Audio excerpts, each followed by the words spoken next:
जी अस्सलाम वालेकुम। कैसे हैं आप सब? अच्छा, सबसे पहले तो जहाँ तक मेरी आवाज़ जा रही है और जो मुझे सुन रहे हैं, दुरूद इब्राहिमी पढ़ लें ताकि जो आज का है ना टॉपिक उसको स्टार्ट करें। बिस्मिल्लाहिर्रहमानिर्रहीम।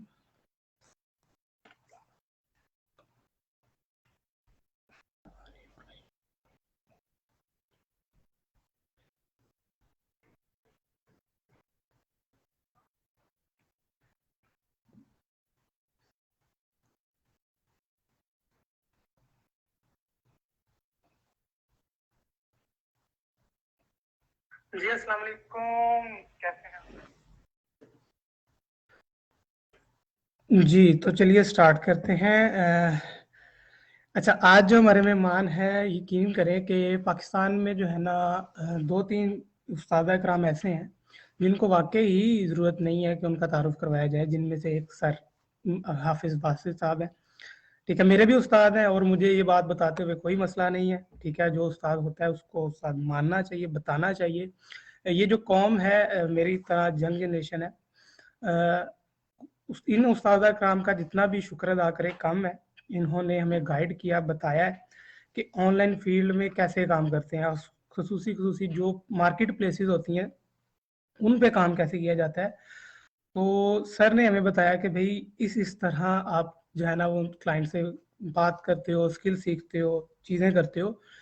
तो सबसे पहले तो मैं सर को वेलकम करता हूँ। सर, बहुत शुक्रिया आपका कि आपने हमें अपना जो है वो टाइम दिया।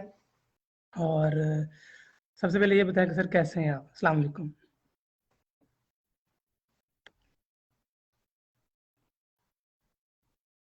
हेलो। जी, मुझे आपकी आवाज़ ठीक से नहीं आ रही। ठीक से नहीं आ रही? अभी आ रही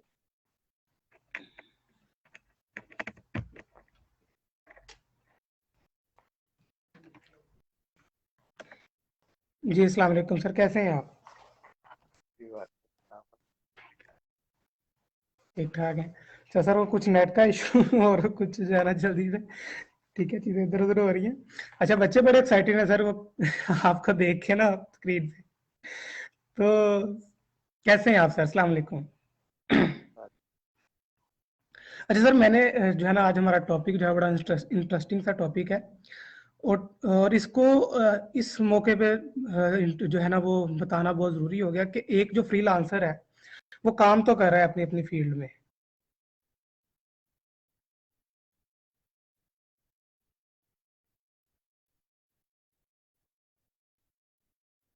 करे, और मजीद जो है ना अपने काम को पॉलिश कर सके।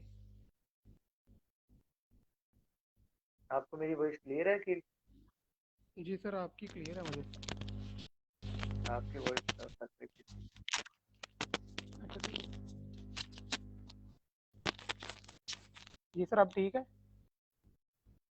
कुछ बेहतर है? काफ़ी लो आवाज़ आ रही है, बहुत थोड़ी। स्लो आ रही है? बस सर कुछ ना मेरा मेरी तरफ शायद नेट का इशू है। अब देखिएगा, अब ओके है सर? बेहतर। हेलो। हेलो, मैंने कहा कुछ बेहतर है। Okay sir, okay. जी सर।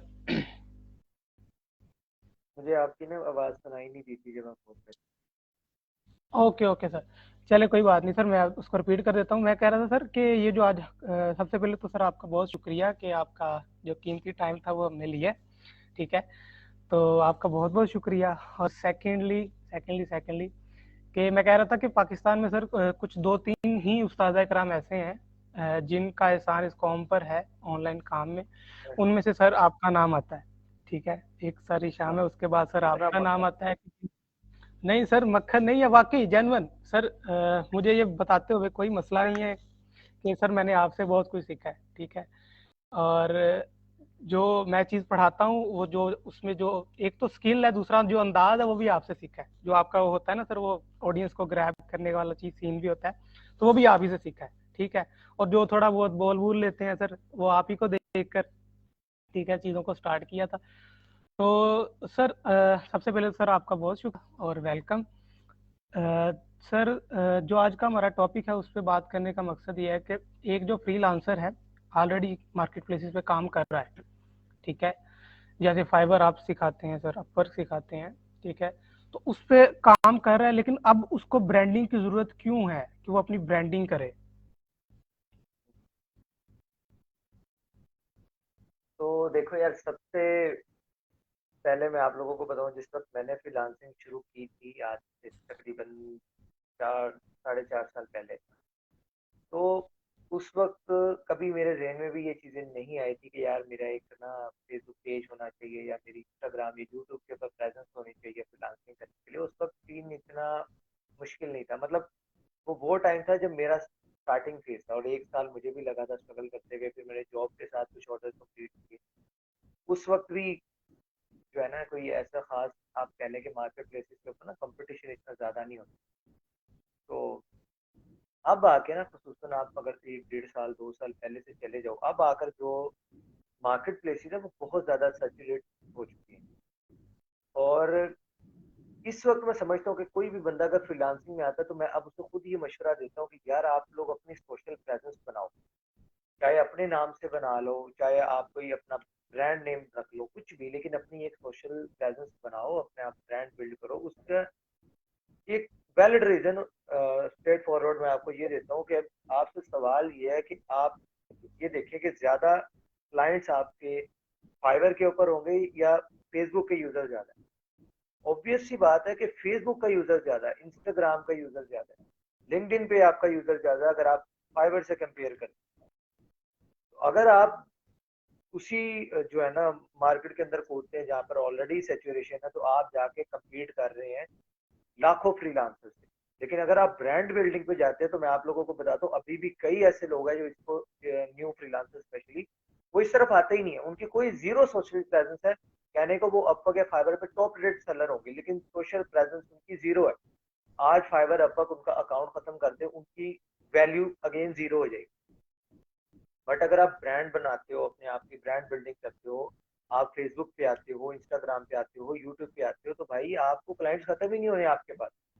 अब लोग उसके अंदर, मैं लोगों को मशवरा ये देता हूँ कि अगर आप फॉर एग्जांपल आप डिजाइनर हैं, तो आप अपना पोर्टफोलियो तो बनाते ही होंगे, अपना जो भी आप काम है वो आप पोस्ट ऑलरेडी करते होंगे पेजेस के ऊपर, इंस्टाग्राम के ऊपर। बट साथ ही साथ अगर आप ब्रांड बिल्डिंग के अंदर है ना, तो साथ ही साथ लोगों को थोड़ा एजुकेट करने की तरफ भी है। आपको कोई टीचर बनने को नहीं कह रहा, या अपने नाम के साथ आपको कोई ट्रेनर लगाने को नहीं कह रहा, बट एटलीस्ट आप लोगों को एजुकेट करें अपनी सर्विस के रिगार्डिंग। जो भी आप ऑफर करते हैं, आप एडवर्टाइजमेंट इंडस्ट्री से हैं, आप डिजाइनिंग इंडस्ट्री से हैं, डेवलपमेंट इंडस्ट्री से हैं, तो ब्रांड बिल्डिंग के अंदर ये बहुत इंपॉर्टेंट है कि आप अपनी ऑडियंस को एजुकेट। उसका रीजन मैं आपको देता हूँ। अकील भाई आपको फेसबुक ऐड सिखाते हैं, आज अकील भाई अपने ही पेजेस के ऊपर ये अनाउंस कर दें, अपने चैनल पे अनाउंस कर दें कि यार मैं फेसबुक एड्स की सर्विसेज ऑफर कर रहा हूँ, तो कितने बंदे इन्हें हायर करना चाहिए? आप जाएं फाइवर अपर के ऊपर और लगाएं गिग्स और करें बिडिंग। शायद आपको उतने क्लाइंट्स तब ना मिले जितने सिर्फ इनको एक पोस्ट करने से मिल जाएंगे। ये क्लाइंट के पास नहीं जा रहे कि मुझे ऑर्डर दो, बल्कि क्लाइंट को इन्होंने सिर्फ एक पोस्ट की है कि यार मैं अपनी सर्विसेज ऑफर कर रहा हूँ, किसी को चाहिए तो बताओ। तो बहुत सारे लोग आएंगे। इसी तरह अगर मैं अपनी सर्विसेज ऑफर करूँ, मैंने डिजिटल मार्केटिंग की कई चीजें अपने चैनल के ऊपर सिखाई हैं, और अल्हम्दुलिल्लाह ईमेल्स के थ्रू बहुत लोग कांटेक्ट करते हैं, मुझे बहुत बिजनेस मिलता है। ठीक है, ब्रांड्स के साथ काम करने का मौका मिलता है, समटाइम्स समटाइम्स लोकल क्लाइंट्स के साथ काम करने का मौका मिलता है। तो ये फायदा होता है ब्रांड बिल्डिंग का। मुझे नहीं, मैं आज आपको ओपन कहता हूँ कि मुझे फाइवर अपवर्क की जरूरत नहीं है। मुझे आज अपनी सर्विसेज सेल करनी है, मैं एक पोस्ट लगाऊंगा, मुझे अल्हम्दुलिल्लाह अल्लाह के घर उम्मीद है कि वो मेरी एक पोस्ट से मुझे हंड्रेड्स ऑफ क्लाइंट्स मिलते हैं। तो इसलिए ब्रांड बिल्डिंग बहुत ज्यादा इंपॉर्टेंट है। कंपटीशन से बाहर आओ। कब तक उधर फाइवर अपवर्क में कूदते रहोगे कि मुझे रोते रहेंगे कि आप लोग, मुझे रिस्पॉन्स नहीं आता, मेरी की रैंक नहीं करती? आप अपना ब्रांड बिल्ड करो। और जो अकील भाई आपको फेसबुक ऐड सिखाते हैं, अकील भाई मैं इसमें एक बात लोगों को करता हूँ, मैं भी अपने चैनल के ऊपर यूट्यूब ऐड, फेसबुक ऐड, सब ट्रेनिंग दी है। तो मैंने तब भी लोगों को एक बात बोली थी कि यार आपने अपवर्क को, फाइवर को भी तो 20% देना ही है यार, वो 20% आप अपनी मार्केटिंग पे लगाओ। ठीक है, वही 20% आप अपनी मार्केटिंग पे लगाओ, अपनी पोस्ट के ऊपर लगाओ, जो आपका पोर्टफोलियो उसके ऊपर लगाओ, अपनी सर्विसेज को प्रमोट करने पे लगाओ। फाइवर के ऊपर जो आपने गिग रैंक की, अपर के ऊपर जो भी आपने किया, वो टेम्परेरी है।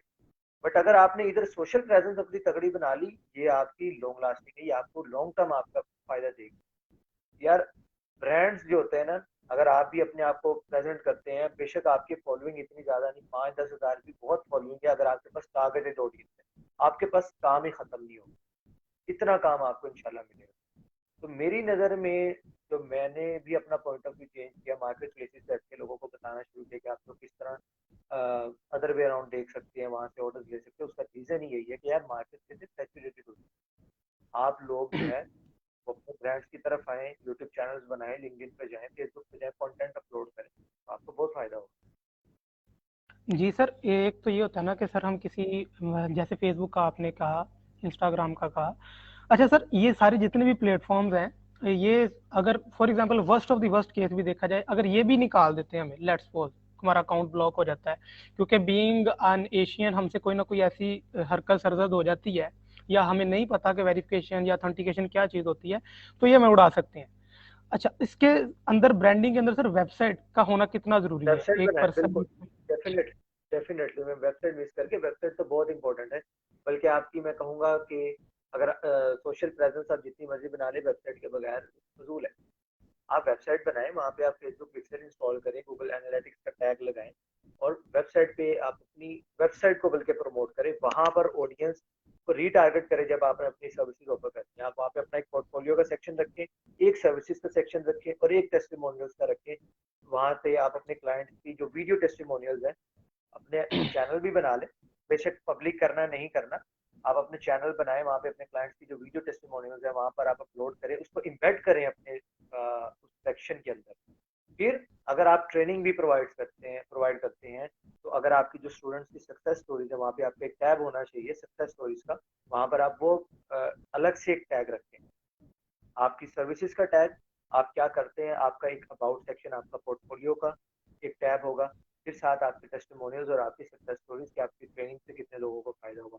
तो अगर आप मार्केट में as a trainer in future काम करना चाहते हैं, एज अ ट्रेनर स्केल करना चाहते हैं अपना बिजनेस, तो वो भी कर सकते हैं।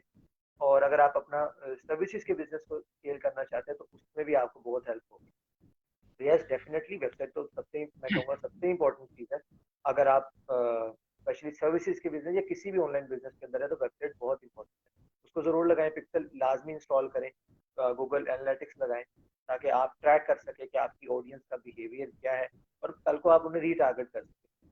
देखिए, आप कभी भी कोई सर्विस ऑफर करेंगे ना, तो एक बंदा है कि जिसने आपकी शक्ल पहली दफा देखी, यार वो 10 दफा सोचेगा कि मुझे खरीदना कि खरीदना, बल्कि मोस्ट ऑफ द टाइम वो फर्स्ट टाइम तो आपको इग्नोर करेगा, जिस तरह आप लोग करते हैं। लेकिन अगर आप एक उस ऑडियंस को अपनी सर्विसेज या अपना एड दिखाते हैं जिन्होंने, जो ऑलरेडी आपको जानते हैं, मार्केटिंग में या आपकी थोड़ी वार्म ऑडियंस हम इन्हें बोलते हैं, वो आपको जानते हैं, वार्म ऑडियंस, आप उन्हें पिच करते हैं, बार बार रिटारगेट करते हैं, फिर आपकी जो वार्म ऑडियंस होती है वो आपकी हॉट ऑडियंस बन जाती है, एंड देन आपकी लास्ट स्टेज आती है कन्वर्जन की, वो बहुत जल्दी कन्वर्ट हो जाती है। लोग नॉर्मली मेहनत इस पे कर रहे होते हैं कि हम न्यू ऑडियंस को टारगेट करते हैं, जबकि मार्केटिंग में मैं समझता हूँ, जो मेरा थोड़ा बहुत एक्सपीरियंस है, मैं उसकी बेस पे कह रहा हूँ कि अगर आपके पास एक प्लेटफॉर्म है ऑलरेडी, आपके पास वहां पे ट्रैफिक आ रही है, तो बेहतर ये है कि आप जाएं, न्यू ऑडियंस को टारगेट करें। आपके पास जो ऑलरेडी ऑडियंस है, वो चाहे 500 1000 लोग हैं, आप उन्हें रीटारगेट करें। आपकी पोस्ट के साथ जो लोग एंगेज होते हैं, आपको जो लोग कमेंट्स करते हैं, आपके पेज को फॉलो करते हैं, आपकी वेबसाइट को विजिट करते हैं, आप उन्हें रीटारगेट करें, आप देखिएगा कि आपकी कन्वर्जन होता है। तो डेफिनेटली ब्रांड बिल्डिंग के अंदर website is the most important thing, and social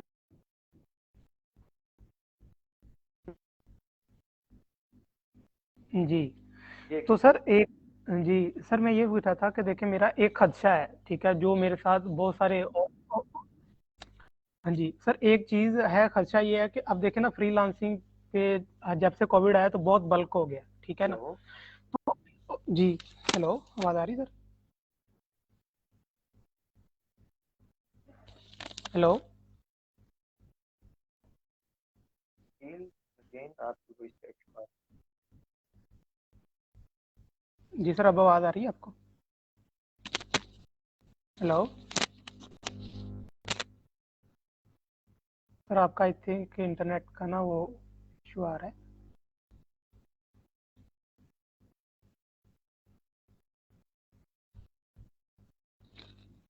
hello.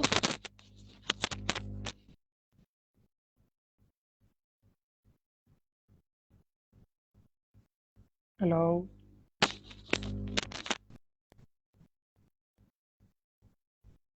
Sir, Basit का आई थिंक थोड़ा सा ना आगे है। अच्छा जी। जी। हम शाबिन, मेरी वॉइस वॉइस क्लियर है? नीचे बताओ आप।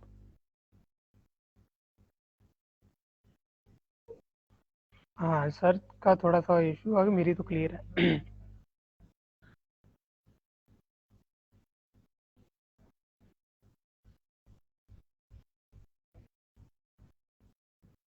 मैं ना सर को दोबारा ज्वाइन कराता हूँ, कोई मसला नहीं है। इधर ही बैठे हो, कोई मसला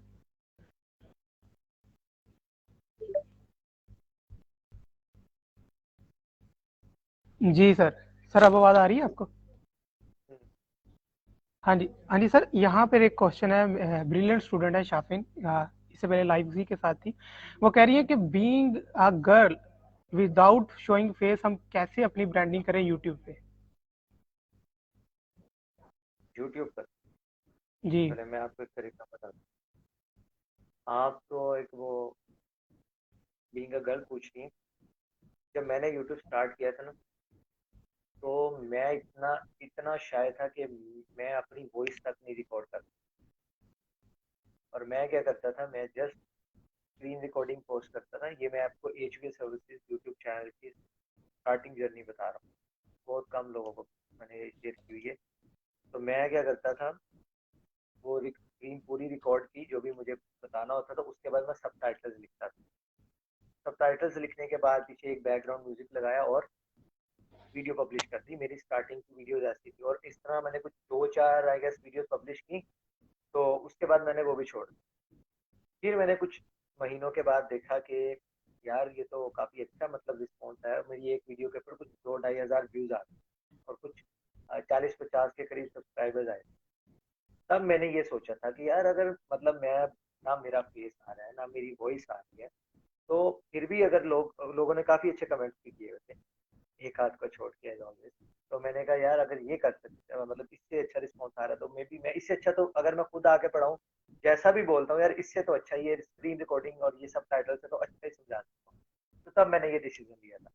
तो आप सब चीजें छोड़ दें, आप वॉइस भी नहीं करना चाहते, जैसे भी अगर आप पोर्टफोलियो ही बिल्डिंग के ऊपर देख ले, तो आप इस तरह भी कर सकते हैं। बिल्कुल आप सब टाइटल्स वगैरह ऐड करके, लेकिन एटलीस्ट आप अगर अपना फेस नहीं भी शो करना चाहते, तो आप अपना वॉइस के थ्रू आप स्क्रीन रिकॉर्ड करें, अपनी वॉइस का रिकॉर्ड आप एजुकेट करें। देखिए यूट्यूब के ऊपर ना, अगर आप ग्रो करना चाहते हैं, तो या तो आप लोगों को एंटरटेन करें या फिर एजुकेट करें।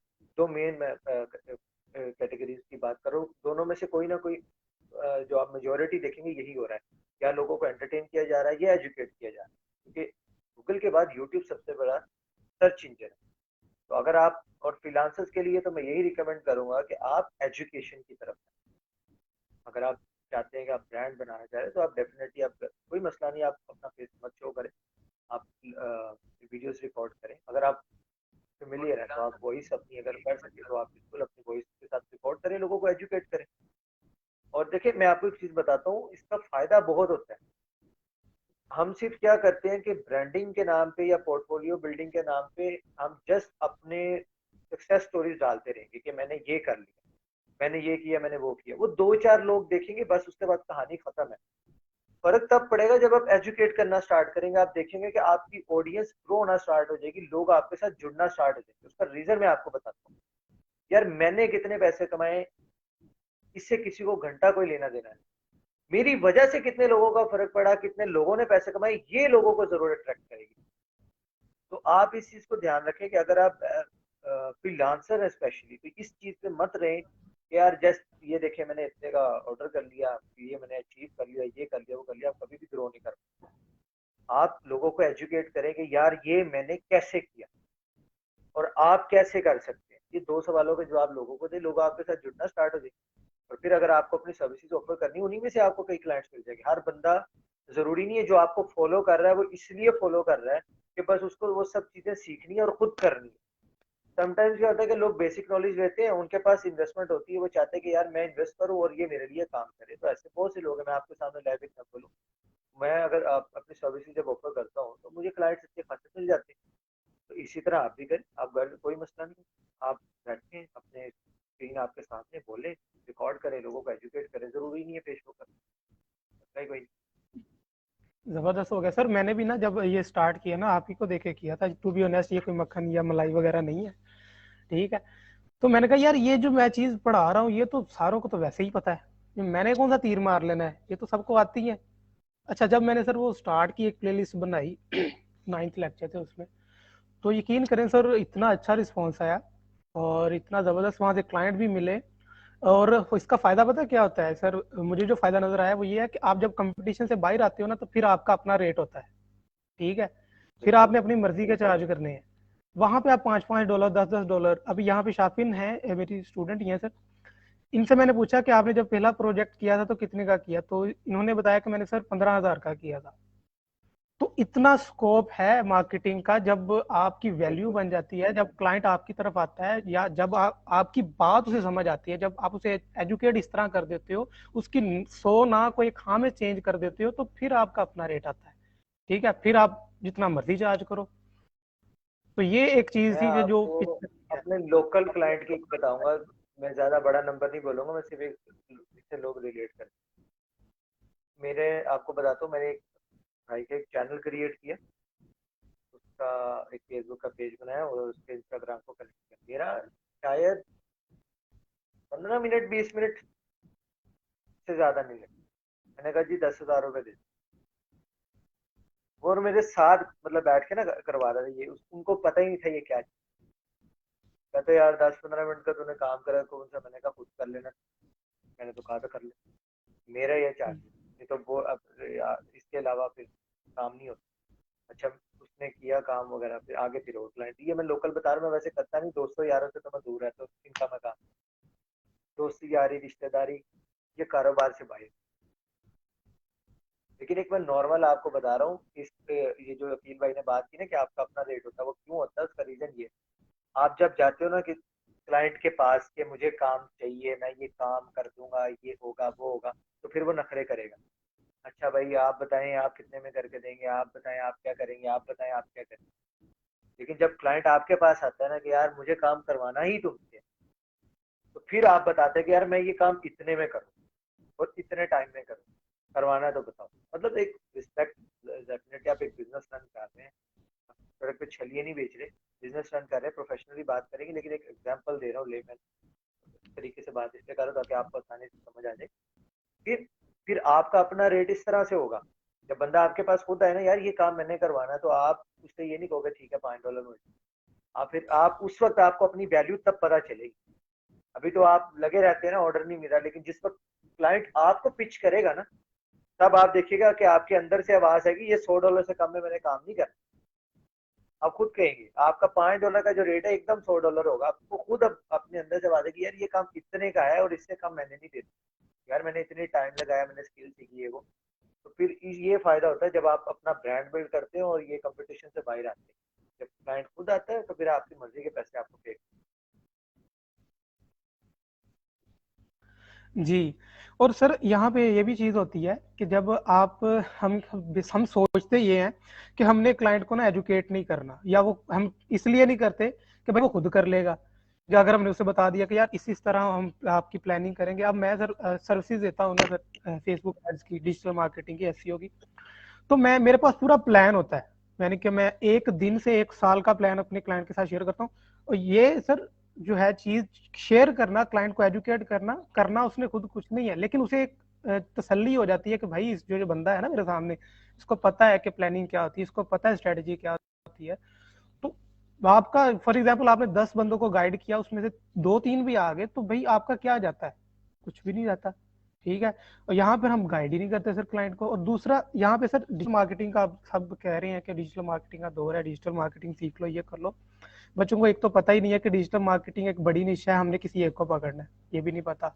दूसरा हमारा क्लाइंट भी इतना मेच्योर नहीं है कि उसको समझा सके कि भाई तेरे लिए चीज कितनी जरूरी है।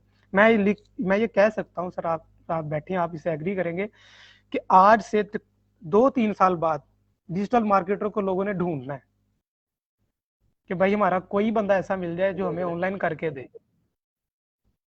अब हैं, अभी ढूंढ रहे हैं। हमारी जो है ना, हमें जो अभी भी ढूंढ रहे, ठीक है।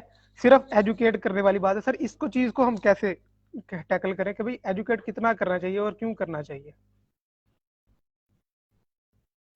मैं आपको एक बंदे की केस स्टडी लाइव बताता हूँ। सीपीसी इस्लामाबाद में ना मेरे एक सब्सक्राइबर मुझे मिले और उन्होंने ना मेरी प्लेलिस्ट वॉच की थी फेसबुक एड की। उसमें ना मैंने लाइव ट्रेनिंग दी थी यूट्यूब चैनल पे, अभी भी पढ़ी है वीडियो। तो उसमें मैंने ना बिजनेस मैनेजर को बहुत डिटेल में पढ़ाया। और क्योंकि काफी लंबी लाइव स्ट्रीम थी, उसके अंदर एक पार्ट आया जिसके अंदर मैंने ये एक्सेस वाला सारा सिस्टम समझाया कि अगर आप एजेंसी हैं, एज एन एजेंसी काम कर रहे हैं, तो आपने अपने टीम मेंबर किस तरह ऐड करने हैं, किस तरह उनके रोल डिफाइन करने हैं। अगर आप इंडिविजुअल काम कर रहे हैं तो किस तरह रोल्स होंगे। फिर अगर आप as an agency services offer कर रहे हैं तो आपने किस तरह क्लाइंट से एक्सेस लेनी है और उस काम को किस तरह डिवाइड करोगे अपने टीम मेंबर्स में। तो मैंने जब ये ब्रीफिंग देने लगा था ना, उससे पहले मैंने एक बात बोली अपने उस लाइव स्ट्रीम में। मैंने कहा यार ये जो पार्ट अपना बताने लगा हूं ना, ये वो चीज है जो तुम लोगों ने बहुत पूछनी है। और तुम लोगों के सवाल होंगे यार क्लाइंट अपने फेसबुक आईडी का पासवर्ड क्यों देगा, कोई क्लाइंट मुझे एडमिन क्यों बनाएगा। सबसे ज्यादा ये पूछेंगे फेसबुक जब भी ये काम आएगा ना एडवर्टाइजमेंट पे, यार कोई भी क्लाइंट अपने लॉगिन मुझे क्यों देगा। मैंने कहा तुम लोगों ने ये सवाल बाद में पूछने में, आज तुम्हें बता रहा हूँ ये सबसे इंपॉर्टेंट चीज है, ये सीख लो, तुम्हें बहुत काम आएगी आगे। इंडिविजुअल काम करना है, एज एन एजेंसी काम करना है, ये बहुत इंपॉर्टेंट पार्ट है, इसको समझो। अब वो बंदा जो मुझे सीपीसी पे मुझे मिला, वो कहता है कि मेरे क्लाइंट को इस चीज के बारे में नहीं पता। मेरे पास आया, कहता मैं फेसबुक ऐड का था, कहता मेरे क्लाइंट को इस चीज का नहीं पता था और वो ये समझ रहा था कि शायद मुझे आप उसको मुझे जो है इसको लॉगिन डिटेल्स अपनी फेसबुक अकाउंट की देनी पड़ेगी, या मुझे इसको अपने वो पेज का एडमिन करके वो फ्रेंड रिक्वेस्ट वाला एक चीज चलता है वो करके ना, तो मुझे इसको कहता उसको ना इश्यूज से इस बात से, तो वो पीछे हट रहा था कि यार मेरा काफी रिस्की है और ये हो। कहता मैंने उसको एजुकेट किया, उसको मैंने गाइड किया कि आप एक बिजनेस मैनेजर का अकाउंट क्रिएट करें। कहता मैंने उसको हेल्प की, उसका अकाउंट क्रिएट किया, सेटअप करवाया।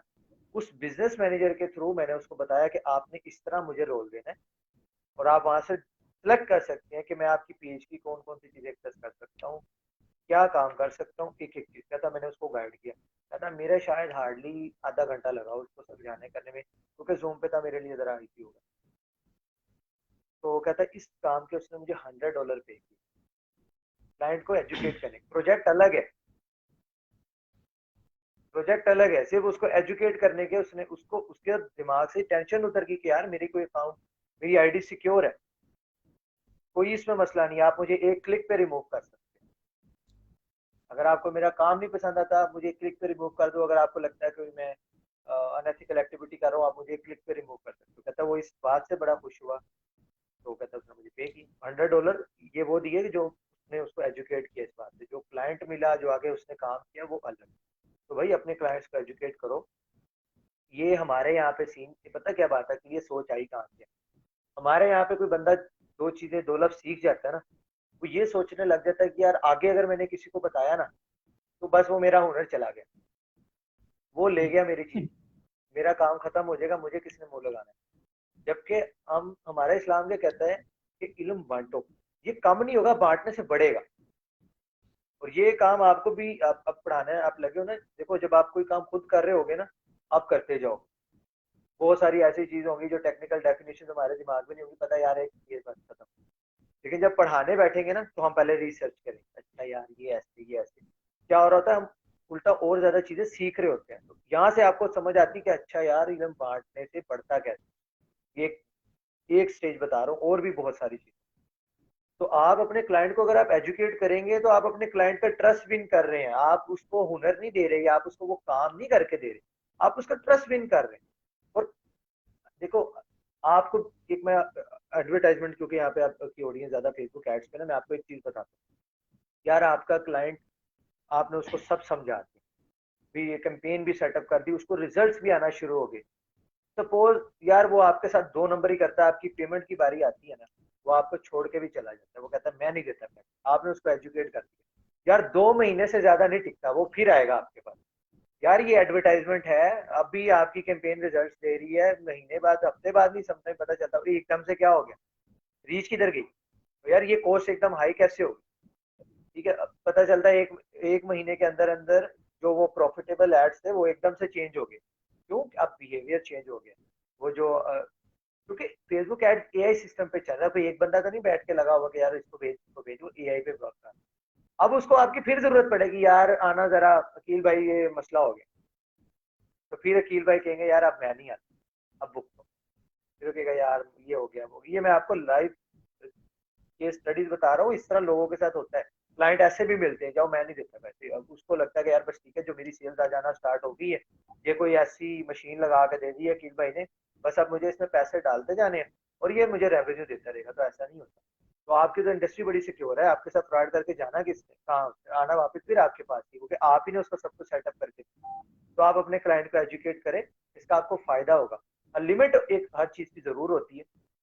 एजुकेशन के चक्कर में ये तो नहीं है कि क्लाइंट का सारा आप ऐड बिठा के आप करके ये वो, उसको बस आप एजुकेट ही करते जा रहे हो, उससे आपने बिजनेस भी करना है। तो आप उतना जरूर अपने क्लाइंट को एजुकेट करें कि वो आपके साथ काम करने में सिक्योर फील करे, आपको एक प्रोफेशनल समझे। तो ये बिल्कुल ठीक है। लेकिन अगर आप बिल्कुल ये भी बता रहे हैं मैं ऑडियंस कैसे फाइंड कर रहा हूँ, बैठे हैं आप भी, फिर मैं ये रिसर्च कैसे कर रहा हूँ, ये ऐड कैसे सेटअप हो रहा है, ये कैसे हो रहा है, वो कैसे हो रही है, टारगेटिंग कैसे हो रही है, एक चीज आप बता रहे हो, आप उसे प्लान दो। बेनिफिट्स ऑफ रीटारगेटिंग, अगर आप रीटारगेटिंग करेंगे तो हमें क्या उसका बेनिफिट होगा, उसको सिखाओ, ये मत सिखाओ कि करनी रीटारगेटिंग कैसे होगी, उसको रीटारगेटिंग के बेनिफिट्स बताओ कि आपके बिजनेस को क्या फायदा होगा अगर आप ये हम रीटारगेटिंग करें, कैसे करनी वो आपने करनी, उसके पैसे आपने लेने, वो नहीं बताना। तो ये आपने जरूर, जब आप एजुकेट कर रहे हो ना, बाज दफा लोग बहुत आगे चले जाते हैं मोटिवेट होके, तो यहाँ पे आपने चीजें रखनी है अपने हाथ में, हर चीज नहीं खोल के बतानी। बेनिफिट्स जरूर बताओ, लेकिन हाँ जहाँ आपको लगता है कि यार ये क्लाइंट को, अब बिजनेस मैनेजर ही नहीं होगा क्लाइंट का, यार आप कैसे काम करो, उसको एक्सेस रोल डिफाइन करना नहीं है, आप कैसे काम करो, आपके लिए भी प्रॉब्लम होगी। तो ये जरूरी है यहाँ पे आपको अपने क्लाइंट को एजुकेट तो करें, इसमें कोई हर्ज नहीं, कोई आपका ओनर लेके नहीं भाग। ऐसे ही है सर।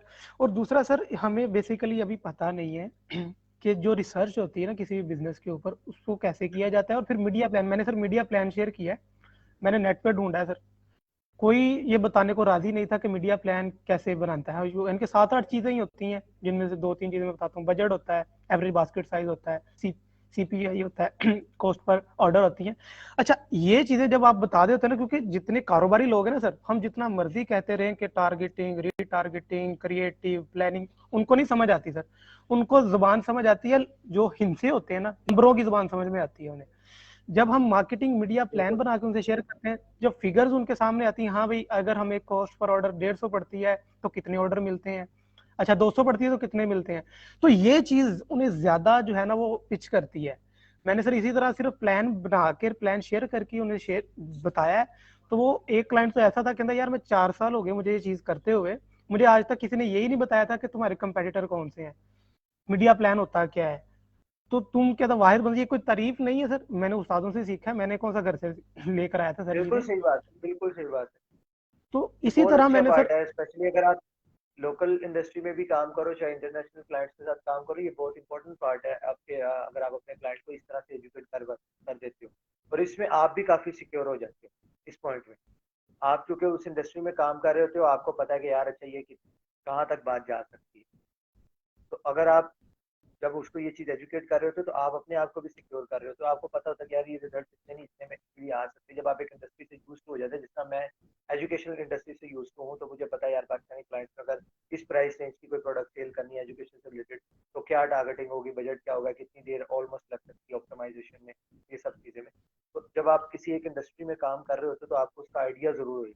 तो आप फिर मैक्सिमम क्लाइंट को पिच करते हो यार कि सपोज अगर आपकी ये प्राइस $1000, सॉरी $1000 है, कोई भी आपकी प्रोडक्ट, उस पर आपको $1000 नेट आ रहा है, तो अगर एक ऑर्डर आपको सपोज 300 में भी पड़ता है, मैक्सिमम चले जाते हैं 300 में भी पड़ता है, तो देखें यार आपको फिर भी इस तरह बेनिफिट, और फिर आपकी मशीन रन हो जाएगी, इस हिसाब से आपके पैसे डलते जाएंगे। आप जाहिर सी बात है नंबर से बात करोगे, वो क्यों नहीं आपको करेगा। तो ये भी बिल्कुल क्लाइंट के एजुकेशन का पार्ट है। अगर आप नंबर से बात करते हो, ये बल्कि उससे ज्यादा बेहतर है उस पार्ट से, कि आप उसको ये सारी चीजें, टेक्निकल चीजें समझाओ। बिल्कुल सही बात।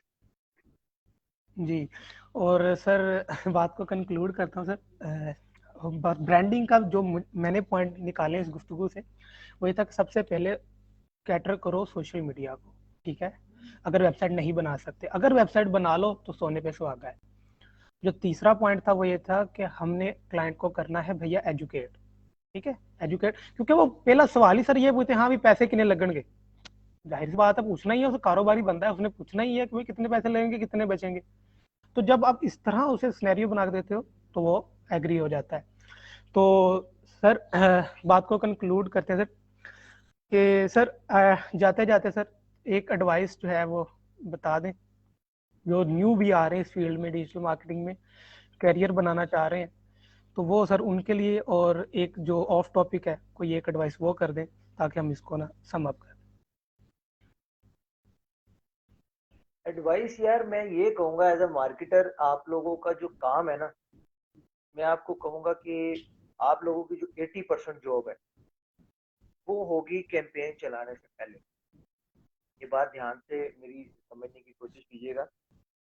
अगर आप लोग ये समझते हैं ना कि आप लोग कैंपेन सेटअप कर लेते हैं, एड सेट बना लिया, ऐड बना लिया, ऑडियंस सेलेक्ट करनी आती है, मुझे ये रीटारगेटिंग कैंपेन बनानी आती है, तो यार ये टूल चलाना कोई बड़ी बात नहीं। इस टूल के पीछे आपकी प्लानिंग क्या थी, आपका माइंडसेट क्या था, वो इम्पोर्टेंट है।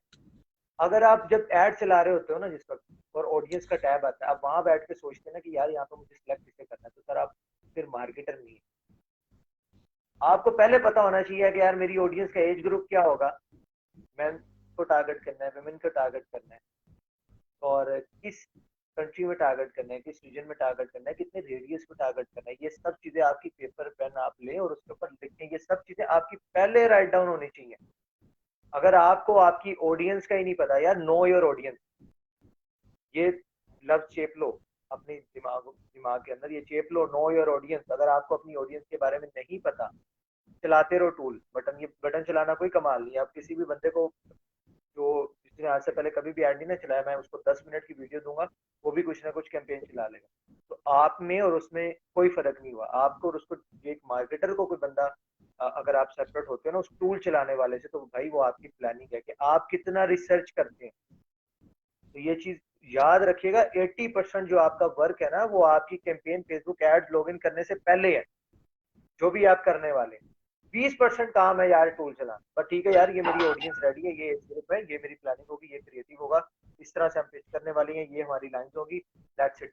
वहां पे बैठे आपको हार्डली 20 मिनट लगने चाहिए कि आपकी कैंपेन सेटअप हो। हर चीज वहां बैठने से पहले, ओपन करने से पहले आपके पास रेडी होनी चाहिए, आपका प्लान आपके पास रेडी होना चाहिए।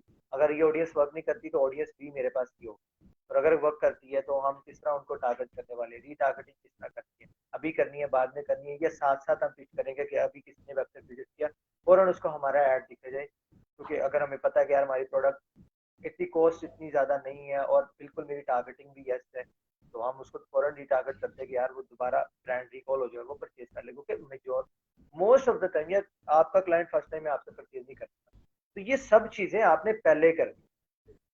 तो ये एडवाइस है आपके लिए एज अ डिजिटल मार्केटर, अगर आप वर्क करना चाहते हैं तो कल बटन चलाना, टूल चलाना कोई बड़ी बात नहीं, आपकी रिसर्च कितनी तगड़ी है ये बड़ी बात है। और दूसरी लास्ट एडवाइस अगर मैं आप लोगों को करना चाहूँ तो वो यही है कि भाई, मार्केटिंग हो या कोई भी फील्ड हो, या कोई कुछ भी कर रहे हो ना, कारोबार कर रहे हो, तो सर सब्र आपको करना पड़ेगा। बातें सुन सुन के इंसान बोर हो जाता है, हर बंदा ही सब्र का कहता है, सब्र के बगैर भाई कुछ नहीं होता। ये चीज याद रखो, जब हर बंदा आपको एक बात कह रहा हो ना, और पता है कि बात भी ठीक है, सब्र करना कोई बुरी बात नहीं, अच्छी बात, तो समझ लो यार ये सबसे इंपॉर्टेंट चीज है, ये बहुत इंपॉर्टेंट। अगर आप जल्दबाज बनोगे ना, आज ही रिजल्ट्स आ जाएं या आज ही कुछ हो जाए या आज ही, तो अगर आप फेसबुक एड्स पे काम कर रहे हो तो भाईजान इस पे क्लाइंट का डायरेक्ट पैसा लग रहा है, वो आपको आपके सर्विस के लिए भी पे कर रहे हैं, और वो आपके जो आप एड रन कर रहे हो उसके लिए भी पे कर रहा है।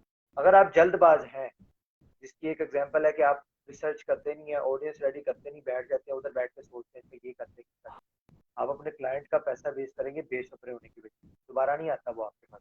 तो बेसब्रे नहीं होना, सब्र से काम लें, तहम्मुल से काम लें, चीजों को सीखें, प्रैक्टिस करें। इसके अंदर प्रैक्टिस बहुत इंपॉर्टेंट है। आप अपने लिए यार कोई छोटा मोटा कर लें, छोटी मोटी सेल कर दे, या किसी अपने रिलेटिव को बोल दे। आजकल तो यार रेस्टोरेंट आपको जगह जगह मिल जाते हैं, ठीक है, उनको कहें यार इतनी इंपॉर्टेंस है, आप क्यों ये पॉपलेट बांटते फिर रहे हैं, आप हर घर में बंदा भेजते हो, इतने का पॉपलेट छपवाते हो, इसके आधे पैसे में आपकी कैंपेन रन करता हूँ, वैसे ही लोगों को आपका ऐड पहुंचेगा। आप इस तरह पिच करें, फॉर एग्जाम्पल वो पम्फलेट छपवाता है यार, वो 10-15 हज़ार तो उसका लगता होगा ना। फिर एक वो बच्चे की भी या लड़के की ड्यूटी लगाएगा, जा भाई तू बांट, उसको 7-8 हज़ार अलग से देगा, 25-30 हज़ार तो उसका लग गया। यार 5 हज़ार रुपए में उसकी कैंपेन सेटअप करो, उस मोहल्ले में धूम मच जाएगी, उस बंदे की बार बार लोग ऐड देख के तंग आ जाएगी। तो आप इस तरह से उनको पिच करो, आप प्रैक्टिस करो उनके पैसों पे। मार्केटर हो ना, आपके पास बजट नहीं है, तो भाई लोगों के पैसों पे सीखो।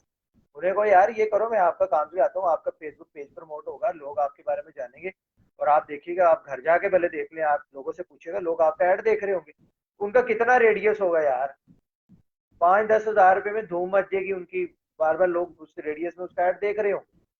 क्यों देख रहे होंगे? क्योंकि ऑलरेडी उनको कोई दिखा नहीं रहा। ज्यादा से ज्यादा कौन होगा? फूड पांडा होगी या ये बड़ी कंपनीज होगी, उनका और कोई कंपेटिटर होगा ही नहीं वहां। तो इजीली उनको लो कॉस्ट के अंदर उनका ऐड उस रेडियस के अंदर चल जाएगा, आपकी भी बल्ले बल्ले हो जाएगी। आपने उसके पैसे पे ट्राई भी कर लिया, उसको रिजल्ट्स भी दे दिए। अब उससे अगली बात करो, हाँ भाई अब अगर करना तो इसके पैसे हो, दैट्स इट। जी, यही है सर। और सेकेंडली सर, अगेन आप सर का बहुत बहुत शुक्रिया सर, एजुकेट करने का, बताने कोई का। आप बात। इंशाल्लाह इंशाल्लाह सर, ये जो आपने बीड़ा उठाया हुआ है सिखाने का, इसका आपको अजर भी मिल रहा होगा। दुनिया में तो मिलेगा ही मिलेगा, आखिरत में भी आपको बहुत सारा अजर मिलेगा, क्योंकि एजुकेट करने का जो है ना वो बहुत मिलता है, और मुझे मिल रहा है सर, मैंने ये करके देख लिया है। और साथ साथ एक चीज़ और होती है कि एक चीज़ होती है एहतराम। ये मेरे जो सामने बैठे हुए ना, ये मेरे उस्ताद हैं, ठीक है, मैंने इनसे सीखा है, ठीक है। और मैं ये बात करते हुए, जितने भी उस्ताद आपकी ज़िंदगी में आए, जितने भी आए, आप बेशक उनसे ज़्यादा अर्न कर लो, हो जाता है कि समटाइम ऐसा होता है कि आपके स्टूडेंट आपसे ज़्यादा अर्न कर रहे होते हैं, लेकिन जो एहतराम और जो रिस्पेक्ट का है ना, वो आंसर कभी नहीं छोड़ना। जैसे कहते हैं ना, पंजाबी में कहते हैं पाँव ज़मीन पे ही हो, आप जितने मर्जी तगड़े हो जाओ, जितने मर्जी स्किल में मास्टर हो जाओ, उस्ताद उस्ताद ही रहता है। और इसके साथ एक चीज़ और जोड़ूं कि एक उस्ताद, दूसरा अपना पेरेंट, आपके अपने पेरेंट्स, ठीक है। अगर कुछ बनना है ना, इन दोनों को मुर्शद मान लो। लोग कहते हैं इनसे मोहब्बत करो, मैं कहता हूँ मोहब्बत नहीं सर, इनसे इश्क करना चाहिए। ये इश्क वाले लोग हैं, शायद ये जुबान किसी को समझ आए।